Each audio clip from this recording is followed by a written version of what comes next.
welcome. Take this moment to let the world fade into the distance. You've reached the quiet edge of your day, and now your only task is to rest. Breathe in slowly and gently let it go. Whatever you carried until this moment, you may now set it down. There is nothing urgent here, just the steady rhythm of your breath and the invitation to drift into something calm and safe. Tonight we journey to a place far from the rush of clocks and screens, to a hillside in a small village where the stars still speak and where two hearts, one old, one young, share a moment that will live in the quiet forever. Close your eyes. Let the sky open. In a quiet village called Lemba Satu, First Valley in the local tongue, the world turned gently, as if reluctant to disturb the peace it had cultivated over generations. Mornings began with mist and the scent of firewood. Days passed slowly among rows of crops and small, meaningful tasks. And as night arrived, the land wrapped itself in a soft hush, broken only by the voices of crickets and the occasional bark of a distant dog. At the edge of this village stood a modest wooden house, shaded by an enormous mango tree whose roots had twisted and embraced the earth for decades. In this home lived an elderly man named Wira. To the villagers, he was Pak Wira, known for his quiet demeanor, his flower garden, and his nightly walks. Every evening, without fail, Pak Wira would wrap himself in a faded shawl, pour hot lemongrass tea into a worn thermos, and begin the slow climb up Nirmala hill. No one knew exactly why. When asked, he would smile and say only, "There are things the stars help us remember." But tonight, Pak Wira was not alone. His grandson Arya had come to stay for a few weeks. Sent from the noise and chaos of the capital city, Arya arrived with headphones, sarcasm, and the reluctant spirit of a teenager pulled from his digital universe. Still, something about the village had stirred an old memory. Fragments of a childhood visit, fried bananas, laughter, and a lullaby he couldn't quite place. When his grandfather picked up his walking stick that evening, Arya surprised himself by asking, "Can I come with you?" Pak Wira paused, his eyes twinkling. "Of course," he said.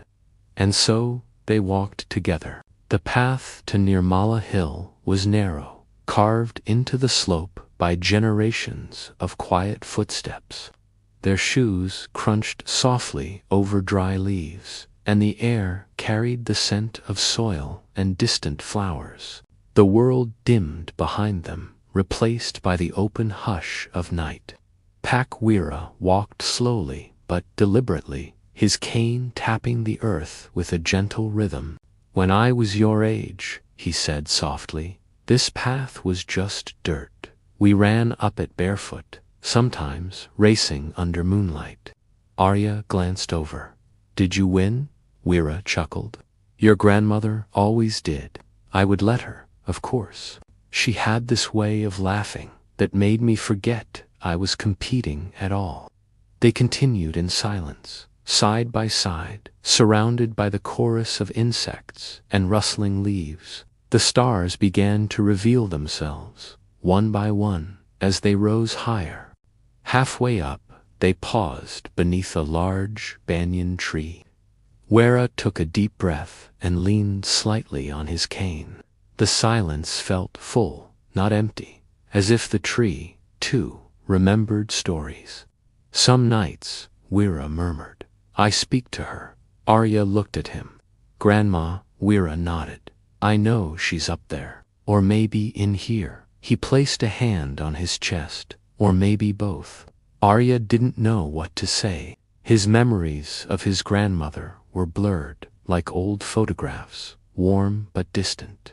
"What do you say to her?" he asked quietly. "Whatever I need to," Wira replied. "Or nothing at all. I think she hears it anyway." The top of Nirmala Hill opened like a stage. Above, a sky rich with stars stretched endlessly. Below, the soft lights of the village glowed like scattered candles. Wira laid down a blanket and poured tea from the thermos into 2 enamel cups. They sat, shoulders nearly touching, listening to the wind. After a long pause, Wira pointed to the sky. "That's Altair. And over there, Vega, 2 stars in love, separated by a river of stars. They're only allowed to meet once a year." Arya sipped his tea, watching his grandfather's face. "You told me that story when I was 5, he said. "I thought it was about birds." Wira laughed. "You thought everything was about birds back then." The silence settled again, this time with warmth. Arya, feeling a chill, reached into the coat his grandfather had lent him and found a folded piece of paper tucked into the inside pocket. He hesitated, then looked at Wira, who nodded. "You can read it." Arya unfolded the page, its edges worn with time. The handwriting was steady, though faded. He read aloud. "To my beloved, tonight the stars are too quiet. I whispered your name, but the wind did not answer. Still, I believe you hear me, because love, real love, doesn't need ears. It only needs time, and I have all the time in the sky." When he finished, Arya looked up to find tears gently sliding down his grandfather's cheeks. Wira didn't speak. He only reached for Arya's hand and held it tightly, the kind of grip that said, "You are not alone." They sat for a long while like that, watching the stars. The wind wrapped around them like a soft blanket, and the crickets continued their quiet symphony.